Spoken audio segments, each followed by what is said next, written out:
नमस्कार दोस्तों, स्वागत है आपका हिंदी नॉलेज शो में। तो दोस्तों, एक बड़ी खबर निकलकर सामने आई है ईरान से। ईरान ने भारत से एक बड़ी मदद की मांग की है और ये मदद अगर भारत कर देता है ईरान की, तो इससे आने वाले समय में ईरान से ज़्यादा भारत को फ़ायदा होगा, क्योंकि इससे न सिर्फ भारत, चीन का जो प्रभाव और प्रसार है पूरे एशिया में, खासकर कि मिडिल ईस्ट में बढ़ रहा है, उस पर भी रोक लगाने में भारत को एक बड़ी कामयाबी मिलेगी। साथ ही पाकिस्तान पर दबाव भी भारत बना सकेगा, क्योंकि इससे न सिर्फ भारत ईरान बल्कि अफगानिस्तान में भी अपनी पैठ आसानी से बना लेगा। तो मैं आपको बताने वाला हूं कि क्या मदद मांगी है ईरान ने और अमेरिका इसमें कैसी मदद कर सकता है भारत की, और भारत क्या वाकई में ये मदद करेगा। सब कुछ मैं इस वीडियो में आपको बताने वाला हूं, तो मेरे साथ आप इस वीडियो में अंत तक बने रहिएगा।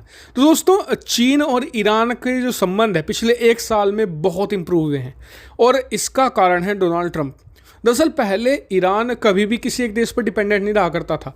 वो भारत के साथ भी, रूस के साथ भी और चीन के साथ बराबर संबंध बनाकर रखता था, बल्कि भारत के साथ ज़्यादा संबंध अच्छे थे क्योंकि नज़दीक भी भारत पड़ता है। लेकिन धीरे धीरे सारे देश उससे दूर होते चले गए। पहले रशिया की इकोनॉमी पहले ही तबाह हो चुकी है, वो क्या मदद करेगा ईरान की। बात करें भारत की, तो भारत डोनाल्ड ट्रंप से अच्छे रिश्ते चाहता था, तो इसलिए हमने ट्रंप की बात मानते हुए ईरान से अपने रिश्ते कम करने शुरू कर दिए। तो ऐसे में ईरान के सामने ऑप्शन एक ही बचा था, वो था चीन का।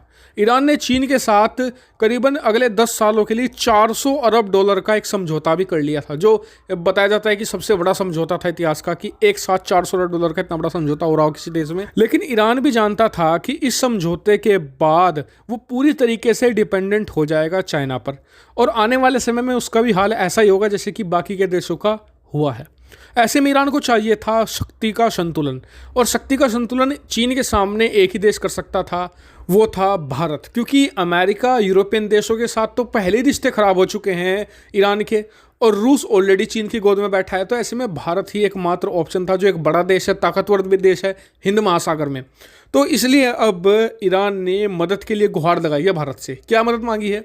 कहा है कि भारत वापस ईरान में आए और चाबहार जो प्रोजेक्ट है उसमें दोबारा शामिल हो। और इसके अलावा जो ईरान अफगानिस्तान का जो बहुत बड़ा रेलवे प्रोजेक्ट है उसमें भी भारत दोबारा शामिल हो जाए। और अगर ऐसा होता है तो दोबारा फिर से शक्ति का संतुलन ईरान के अंदर भारत और चीन का बन जाएगा और ईरान की हालत ख़राब होने से बच जाएगी।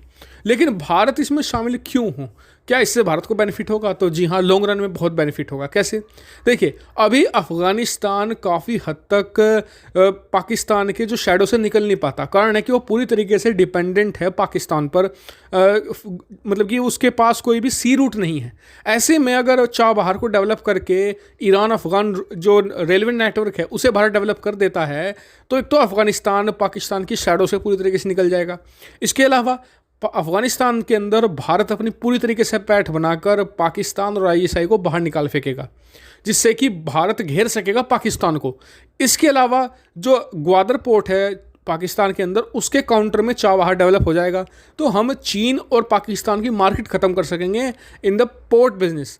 ये सबसे बड़ा भारत को बेनिफिट होगा आने वाले समय में। तो मेरे हिसाब से तो भारत को जरूर मदद करनी चाहिए। और अब तो अमेरिका में राष्ट्रपति बदल चुके हैं, जो बाइडेन आ चुके हैं, जो ईरान के साथ पीस डील चाहते हैं, जिससे कि भारत पर सैंक्शन भी नहीं लगेंगे आने वाले समय में। तो मेरे हिसाब से तो भारत को यहाँ पर ईरान के अंदर तेजी से इन्वेस्टमेंट बढ़ाना चाहिए, अपना प्रभाव बढ़ाना चाहिए, चीन का कम करना चाहिए। भारत के लिए बहुत ही बेनिफिशियरी होगा। और हो सके तो चाहे इसके लिए हमें अमेरिका के नवनिर्वाचित राष्ट्रपति जो बाइडेन से अभी बातचीत भी शुरू कर देनी चाहिए, ताकि भारत अगर मान लीजिए उनके राष्ट्रपति बनने के बाद जनवरी फरवरी में इन्वेस्टमेंट स्टार्ट करता है तो हम पर सैंक्शन ना लगे। हालांकि आपका क्या मानना है इस मुद्दे पर, कमेंट करके जरूर बताएगा। और मैं आपको बता दूं कि इस टॉपिक से जो भी अपडेट निकल कर सामने आएगी मैं आपको तुरंत वीडियो बनाकर दे दूंगा। तो चैनल को सब्सक्राइब कर लेना, ताकि आप कोई भी अपडेट, कोई भी वीडियो मिस ना कर पाएं। Thank you for watching video.